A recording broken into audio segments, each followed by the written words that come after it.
आम आदमी पार्टी और बीजेपी दोनों एक दूसरे पर आरोप प्रत्यारोप लगा रहे हैं। इन्हीं आरोपों प्रत्यारोपों के बीच कल दिल्ली सरकार में मंत्री और आम आदमी पार्टी नेता आतिशी ने बीजेपी पर गंभीर आरोप लगाए थे।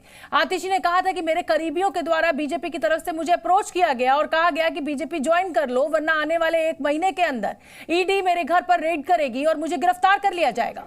आतिशी के इस बयान के बाद से ही बीजेपी लगातार हमलावर है और आज बीजेपी ने आतिशी को मानहानि का नोटिस भेज दिया है। नोटिस के मुताबिक आतिशी को तुरंत माफी मांगने के लिए कहा गया है। ऐसा न करने पर बीजेपी उनके विरुद्ध मानहानि का मुकदमा करेगी। भारतीय जनता पार्टी ने मेरे एक बहुत व्यक्तिगत करीबी व्यक्ति के माध्यम से मुझे भारतीय जनता पार्टी ज्वाइन करने के लिए अप्रोच किया।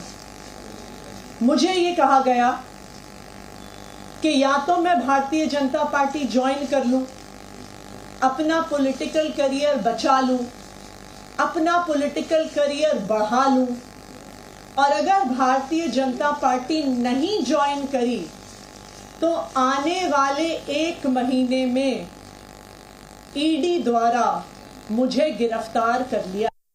झूठ, बेबुनियाद और काल्पनिक कहानियां गढ़ने में आम आदमी पार्टी मास्टर है और ये इनके स्वभाव में है।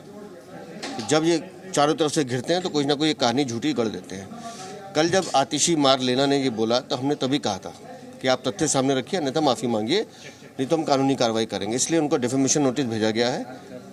उस डिफेमेशन नोटिस के हिसाब से उनको अब जवाब देना होगा, नहीं तो जो कानूनी लड़ाई हम लड़ेंगे उनको ये बताना होगा कि किसने संपर्क किया, कैसे संपर्क किया, मिलके किया, फ़ोन पे किया, कौन लोग थे, कौन उनका रिश्तेदार है जिसका वो जिक्र कर रही हैं। ये सारी चीज़ों ने क्लियर करनी पड़ेंगी। ऐसा नहीं हो सकता कि आप झूठ बोलेंगे और भाग जाएंगी, ऐसा नहीं होगा। इस बार आपको भागने नहीं देंगे। और दिल्ली से जी न्यूज़ संवाददाता राहुल मिश्रा मेरे साथ इसी बड़ी खबर पर लाइव जुड़ रहे हैं। राहुल, कल आतिशी ने प्रेस कॉन्फ्रेंस की थी, माफ कीजिए शायद परसों उन्होंने प्रेस कॉन्फ्रेंस की थी और एक बड़ा आरोप बीजेपी के ऊपर लगा दिया था। और अब बीजेपी पहले ही कल ही धमकी दे रही थी कि भाई हम तो सीपी दिल्ली के पास जाएंगे और शिकायत करेंगे, और अब तो खुलकर सामने आ गई है कि मानहानि का नोटिस भेज दिया है।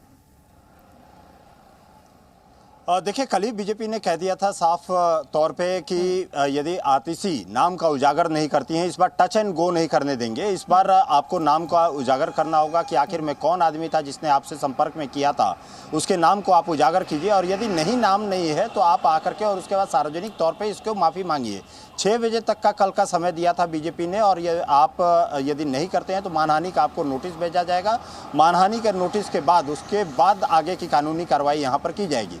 आज देखा जाए तो कल देर रात में ही मानहानि का नोटिस यहाँ पर लीगल नोटिस यहाँ पर भेजा गया था, आतिशी को भेजा गया, जो कि बीजेपी के मीडिया विभाग की तरफ से दिया गया है। और उसके बाद आज 15 दिन का समय दिया गया है यहाँ पर आतिशी को इसका जवाब देने के लिए कि आखिर में कौन आदमी था जिसने कि आपसे संपर्क किया था, जिसने आपको इस तरीके का ऑफर दिया था। उसके बारे में आप यहाँ पर नाम को सार्वजनिक करें, उसको नाम को उजागर करें।